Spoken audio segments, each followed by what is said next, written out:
Welcome to today's episode of Digging Deeper. Today we'll be talking to Dr. Toby Lepley, who works at LSU Ag Center as the program director for Louisiana 4-H. We'll talk about his journey as he went through his time in FFA and 4-H, how he got to his position today, some history about Louisiana 4-H, their goals, and some of the programs that they're hosting today to get through this time of quarantine. So good morning. We're extremely grateful to have the opportunity to speak with Dr. Lepley. He is the Associate Vice President and Program Leader of 4-H Youth Development, and he's here to give us a little insight on Louisiana 4-H and a little bit of background and history of what the program is. So Dr. Lepley, can you tell us what your background is and a brief history of 4-H? Sure. Well, first, thank you, Tristan, for inviting me to be with y'all this morning. As we're writing this different time and different age of our programs, both 4-H and FFA, it's really interesting to be able to talk to you guys and have this conversation. A little bit about myself and a little bit about my background, both in, if you don't mind, I'd like to talk about both 4-H and FFA. I was raised in a family of county extension agents. Both my mom and my dad were extension agents, and my brother ended up being, and he still is today, an extension agent in Texas. Addition to that, so of course I was very, very active in 4-H, did everything that you could do, and was recognized at all the different levels and at the highest level of 4-H.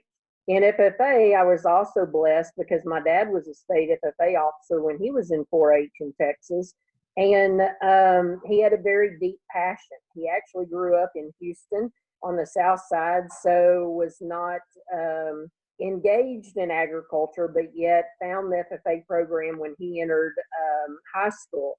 And as a result of that, he went on to be a state FFA officer, National American Farmer recipient. And he instilled that both in my brother and I, of how the two programs could and needed to work together, and had a solid voice together. So I went on and won the American Farmer degree my freshman year in high school, or my freshman year in college. And ever since have been, a true believer in both of our programs. I think that each of us who live and work in agriculture for sure have got to be engaged in both programs and supportive of both programs as far as that. 4-H has the mission of working with young people in a non-formal educational setting, whereas FFA is more towards and through our schools and more of a formal education process. So that's the big difference. We typically in 4-H will start working with kids when they're in fourth grade. FFA is more focused towards our high school youth and different things like that. So, and we do have a lot, I would think in 4-H, a little bit more diversity in our programs as far as how we work with them and how we develop young people at a younger age. But then I also see them as they progress going into FFA for some stronger leadership development, some advanced leadership development, such as parliamentary procedure and different things like that. So that's where I see our two programs complementing each other and really working together as far as that. So we basically had the same foundation. It's just that we have different houses as the young people develop and go through them.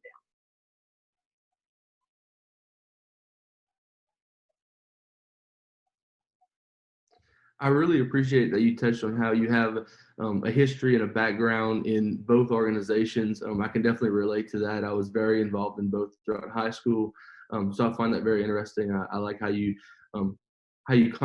say how they complement each other, because I definitely believe that it was a huge part of my upbringing in both organizations. You touched a little bit on 4-H's role in agricultural education, and saying it's more of a non-formal approach. Can you expand more on how 4-H instills an agricultural education within its youth, and kind of some of the platforms that you work off of? Sure, yeah. So, in 4-H, we look at life skill development. And of course, FFA does that as well. But our fundamentals are give us any type of project, and we can teach the fundamentals of life skills, of living, of being a person. So, as we look at it, our what we call kind of our life skills model is, through a beef project, we can teach responsibility. Through a sewing project, we can teach responsibility as far as that goes and everything.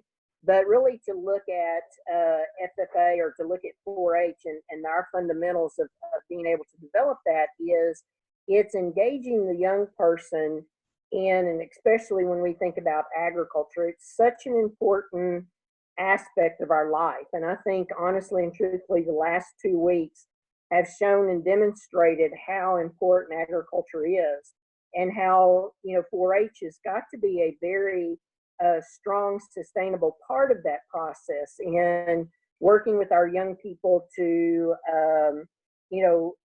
develop them into advocates for us, to be able to talk about agriculture, to be able to express the importance of agriculture, and especially in times where our country and our world really need us, how that works. So, we use that informal education process to develop that. Not only from the standpoint are we working with these young people from the importance of, developing life skills, but then also turning around and advocating for whatever it might be. It might be the beef industry, it might be the swine industry, or it may be the importance of growing row crops and cotton, different things like that.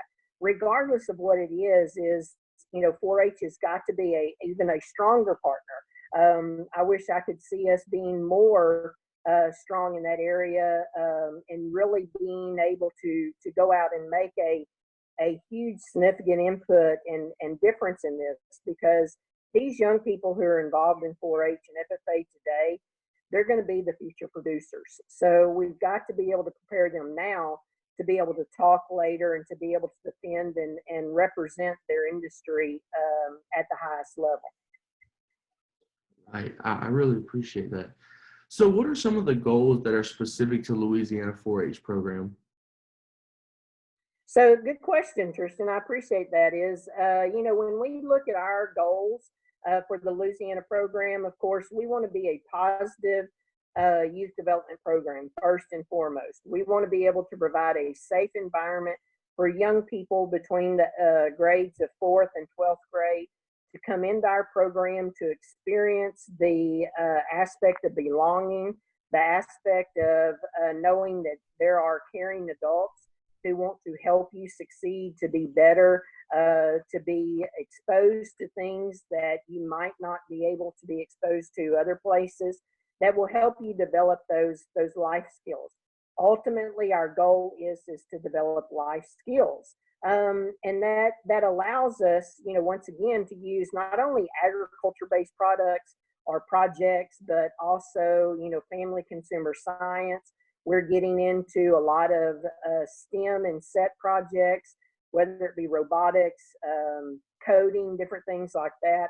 So it's really being able to be able to link our program to a youth centrist, and then being able to take that interest and develop life skills for those young people. Because what we want at the end of the program, when they graduate from 4-H, they graduate from high school, and they're going on to college, or they're going on to the workforce, is that they can go out there, they can speak in front of other people, they can lead organized meetings with other people, they can be able to compromise and negotiate conflict resolutions. Those are the vital skills that I see not only 4-H, but also FFA teaching. And those are some of the skills that, quite frankly, we see lacking in a lot of our young people who are going through college today. So I think that's where both of our programs, like I said earlier, really had the opportunity to complement each other and be a strength to each other. And talking about skills that are so important in daily life and your professional career, I think it's amazing how, we can tie it back to agriculture and industry that we all love. What are some of the programs that Louisiana 4-H and LSU Ag Center have promoted to keep its members engaged during this time period of a quarantine across our state? Well, that's a good question. I think that it has been a very unique time for us because we have really had to turn our program upside down really quickly. Some of the things that Louisiana 4-H is doing, we're actually doing each day of the full week. We're doing a virtual recess 4-H program where in the morning we're posting fun activities, and then typically in the afternoon around 2 o'clock through our social media, we are having either FaceTime Live or other types of pre-recorded little activities that young people can still stay engaged. And there are a variety of different things. Last week, we did some natural resource things where young people were creating nets to go out and do some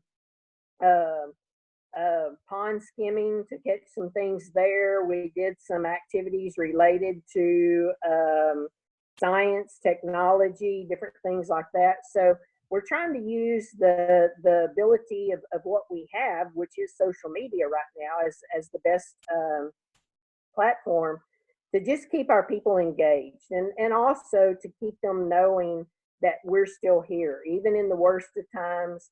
When people are nervous about what's going on, people are wondering what the future holds for all of us related to our programs, that we still have some fun activities for them to be engaged in. So the virtual 4-H has been a really great opportunity for our 4-H program to be out there in front.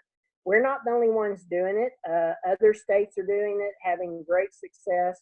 But I want to give a shout out to our 4-H faculty, our state staff, because they've been tremendous in getting it switched. And like I said, getting the 4-H program turned over really quick to make this happen for our young people.